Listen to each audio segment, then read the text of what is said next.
말씀을 보시면서 우리가 어떻게 이곳 한국에 살아가지만은 어떻게 선교사로 살아갈 수 있는지 한번 보시도록 하겠습니다.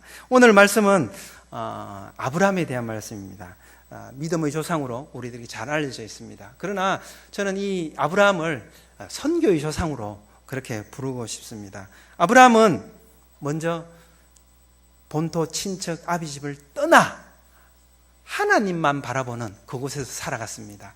우리가 선교사로 살아가기 위해서는 먼저 하나님만 바라보는 그곳으로 떠나야 하거든요.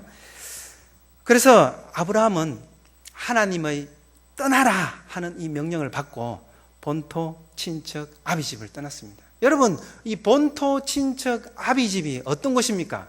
이 본토 친척 아비집은요, 한마디로 나의 세상입니다. 이곳에 있으면은 모든 것이 공급되어지고 나를 인정해주는 나의 홈그라운드와 같은 곳. 그래서 어쩌면은 이곳에서 살아가면 더 이상 하나님이 필요치 않은 곳이 바로 본토 친척 아비집입니다. 그래서 우리는 여기 있고 싶어요, 그냥. 그런데 하나님께서 아브라함을 그곳에서 떠나라. 왜요? 그곳에 있으면은 내 세상, 내 홈그라운드. 그래서 하나님이 필요치 않아요. 하나님을 만났지만은 하나님을 제대로 믿을 수 없는 그런 것이에요. 그래서 하나님께서는 떠나라고 말씀하셨어요. 근데 떠나라고 할 때 어디로 가라 그렇게 말씀하지 않으셨어요. 내가 내게 보여줄 땅으로 가라 그렇게 말씀하셨어요. 우리는 가나안 땅으로 알고 있지만은 아브라함에게 말씀하실 때는 내가 내게 보여줄 땅으로 가라 그렇게 말씀하셨어요. 이것은 보이지 않는 곳입니다. 어디로 갈지 몰라요. 다시 말해서 신앙의 여정, 믿음의 길, 순례의 길인 것이죠. 우리도 본토 친척 아비집, 내 세상에서 하나님 나라로 신앙의 여정을 떠나야 하는 거예요. 그리고 아브라함이 가나안 땅에 들어가서 한 것이라고는 가는 곳마다 제단을 쌓는 일, 하나님께 예배드리는 일, 그것만 했어요. 별 특별한 일을 하지 않았어요. 하나님께 예배드리며 하나님만 바라보며 살아가니까 아브라함을 의인이라, 믿음의 조상이라 그렇게 여겨주셨던 것이죠. 그리고 또 아브라함이 할 수 있는 일도 그것밖에 없었어요. 왜냐하면 가나안 땅에는 아는 사람이 없어요. 도움을 청할 사람도 없어요. 하나님밖에 없어요. 하나님 음성 듣고 왔으니까 하나님밖에 없어요. 그래서 하나님과 호흡하며 하나님께 예배하며 하나님과 함께 살아가는 바로 이것이 하나님 나라였어요. 우리들도 나의 세상, 이 세상을 떠나서 하나님 나라에 살아가야 돼요. 하나님과 호흡하며 하나님과 예배하는, 하나님만 바라보는, 그래서 하나님이 내 모든 것을 공급해주는 그러한 삶 가운데 살아갈 때 우리는 선교의 출발을 할 수 있습니다. 이렇게 세상 밖으로 나와 하나님 나라에서 살기 시작한 아브라함에게 2절에 이렇게 말씀하세요. 내가 너로 큰 민족을 이루고, 2절에 보면 내가 라고 말씀하세요. 시작을. 내가 이제부터 책임져 줄게. 내가 이제부터 모든 것을 감당해 줄게. 그렇게 말하고 있어요. 참 그래요. 우리가 하나님만 바라보고 믿음의 여정을 떠나면은, 내 세상에 머물지 않고 믿음의 여정을 떠나면은 하나님께서 책임져 주셔요. 이게 우리의 믿음이에요. 그런데 머뭇 잘 떠나지 못하는 것이죠. 분명히 2절에 말하고 있습니다. 내가 너로 큰 민족을 이루게 하겠다. 민족, 가족, 가문, 나의 가문을, 나의 가족을 하나님께서 위대하게 하겠다. 형통하게 하겠다. 그렇게 약속하세요. 그리고 내 이름도 창대케 하겠다. 위대하게 하겠다. 그렇게 말씀하세요. 그리고 마지막으로는 복 자체가 되게 해주겠다. 복의 근원이 되게 해주겠다. 그렇게 말씀하세요. 어떻게 할 때요? 하나님을 바라보며 하나님 나라에 살아갈 때 하나님께서 이렇게 책임져 주신다고 말씀하세요. 그래서 우리는요, 떠나야 돼요. 그리고 하나님께 맡겨야 돼요. 그때 하나님께서 모든 것을 채워주십니다. 그러나 하나님께서 아브라함을 부르신 목적, 최종 목적, 바로 2절에만 있지 않았어요. 아브라함을 부르신 최종 목적은 3절에 있었어요. 3절의 마지막 부분에 가니까 이런 말씀이 있습니다. 땅의 모든 족속이 너로 말미암아 복을 얻을 것이라 하신지라. 이것이 아브라함을 부르신 최종 목적이에요. 땅의 모든 족속이 너로 말미암아 복을 얻는 것.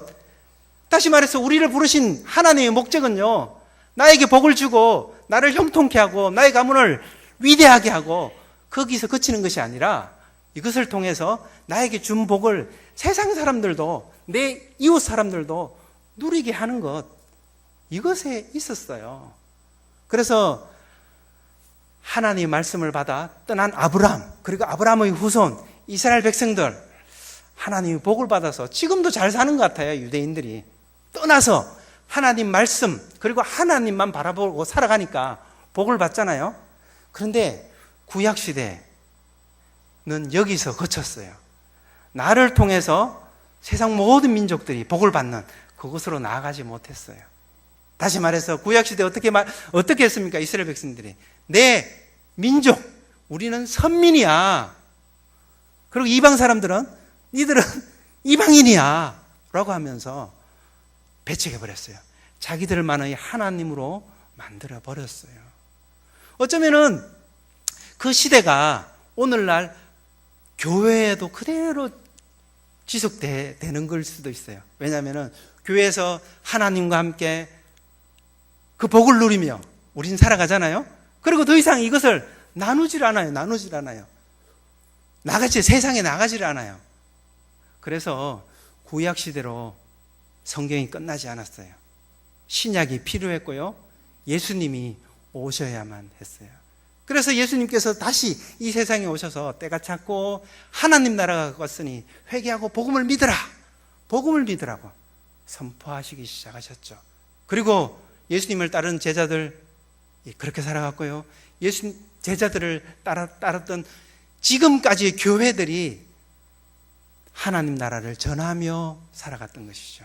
그래서 예수님을 따르는 오늘날의 교회는 바로 이 하나님 나라를 선포하는, 하나님 나라를 전하는 그런 기관인 것이죠. 그래서 교회가 복음을 전하지 않으면, 선교하지 않으면 그것은 더 이상 교회가 아닙니다. 교회의 존재 목적은 선교에 있습니다. 복음을 전하는 데 있어요. 교회가 선교를 하지 않고 복음을 전하지 않는다면 그것은 종교 클럽으로 전락합니다. 사교 클럽이 되고 마는 것입니다. 교회가 작아서 선교하는 것이 아니라, 교회가 커서 선교하는 것이 아니라 교회의 존재 자체가 선교에 있습니다. 그래서 그 교회가 어떤 교회인지, 그 교회가 바른 교회인지 바르지 않은 교회인지 판단하는 기준은 복음을 전하는지 선교를 하는지 그것에 있는 것입니다. 그래서 우리들은 다시요, 이 하나님 나라에서 세상으로 나아가야 합니다. 복음을 가지고 세상으로 나아가야 해요. 그래서 이 복음을 전하는, 그런데요, 요즘 교회의 이름으로, 그리고 기독교라는 이름으로 세상에 나아갈 수 없습니다. 왜냐하면 오히려 교회의 이름, 이 기독교라는 이름은 오히려 세상이 염려하고 근심하는 이름이 되었습니다. 그곳으로 나가서는 우리는 지탄밖에 받을 수 없어요. 오히려 복음으로 기쁜 소식이 되어서 우리 자체가 그리스도가 되어서 세상에 나가야 합니다. 그리고 우리는 작은 교회입니다. 작은 교회로서 또 복음으로 살아가야 합니다. 그곳이 어디입니까? 세상인데요. 아무도 가지 않는 곳, 아무도 감당하지 않으려는 자리, 그것이 우리가 가야 하는 자리입니다. 저는 선교 나가기 전에요, 젊을 때는 선교 가겠습니다 하고, 이제 신학교 마치기 전에도 한번 또 1년 동안 단기 선교를 나갔다 오고 그랬습니다. 그런데 한국에 있다 보니까요, 목사도 되고 사역을 하다 보니까 한국 교회가 참 좋아요. 그래서 이 한국 목회만 해도 괜찮겠다라는 생각이 들었어요. 그래서 그냥 여기 있을까라고 했는데, 그럴 때마다 하나님께서 마음에 부담감을 주셔요. 선교사님들을 보면은 저게 내 자리 같고, 그리고 가라, 떠나라, 그런 소리만 들으면은 꼭 나에게 하는 소리 같아요. 가야 되겠구나. 그러면서 가겠습니다 하니까 하나님께서 길을 열어주시고 저곳 네팔까지 가게 하시더라고요. 하나님 우리를 부르세요. 무엇으로요? 이 부담감으로, 거룩한 부담감으로 부르세요. 여러분을 어디로 지금 부르고 계세요? 하나님께서 분명히 부담감을 주세요. 저 사람은 내가 좀 맡아서 담당해야 될 것 같은데 라는 그런 부담감. 저 일은 당신이 좀 해야 될 것 같은데 라는 부담감. 아무도 하지 않는 그 일들 해야 된다는 부담감을 주셔요. 어쩌면은 오늘 교사 헌신 예배를 드리고 있는데 이 오늘날 자라는 자녀들을 향한 이 부담감 누구에게 주십니까? 연말이 되면은 서로가 원래는 교회 교사를 그만뒀으면 좋겠다 그런 마음이 막 들어요. 하나님 부담감을 주시는데 내 육신적으로는 이번에는 목사님한테 말씀드려야 되겠는데 그런 마음이 막 들어요. 그러나 하나님께서 바로 그 부담감으로 우리를 부르고 계십니다. 그 일이 바로 우리가 해야 되는 일이에요. 교회뿐만 아니라 세상 속으로 들어가서 그 아무도 돌보지 않는 사람, 그 돌보라는 거예요. 세상 속으로 깊숙이 다시 들어가야 합니다. 우리는 하나님 나라에서 우리끼리 즐겁고 행복하게 사는 것이 아니라 다시금 세상 속에 깊숙이 들어가야 합니다. 무엇으로요? 교회 이름으로 아니고 복음으로 예수 그리스도가 되어서 들어갈 때 세상은 바뀝니다. 전도가 따로 없습니다. 그렇게 살아가는 것이 전도예요. 요즘은 전도지를 뿌려서 전도가 되지 않는 그런 시대입니다. 내가 편지가 되어서, 내가 복음 자체가 되어서 세상 속에서 살아갈 때 세상은 다시 교회를 환영하고 교회로 돌아올 것입니다.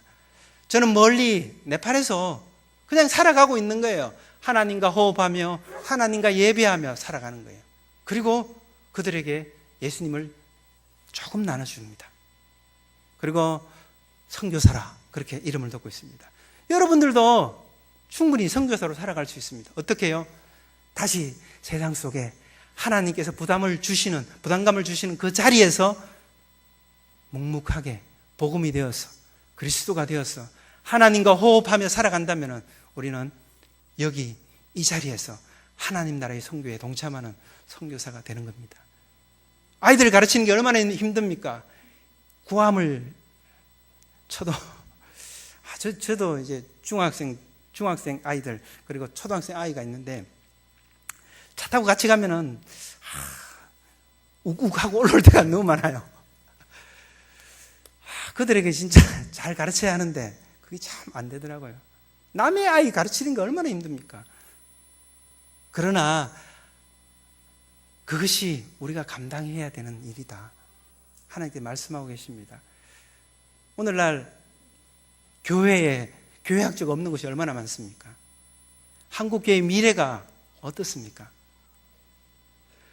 분명히 해야 될 곳은 보이는데 가지 않는 것이죠. 그리고 전부 다 편한 자리, 서로가 가려는 자리, 그곳에 앉아 있으려고, 그곳에 있으려고 몸부림을 치는 거죠.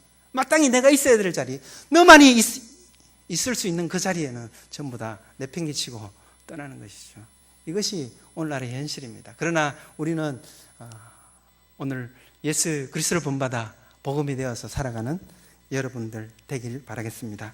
그리고 척박한 땅 네팔을 바라보며 함께 기도해 주시는 여러분들 되길 바라겠습니다.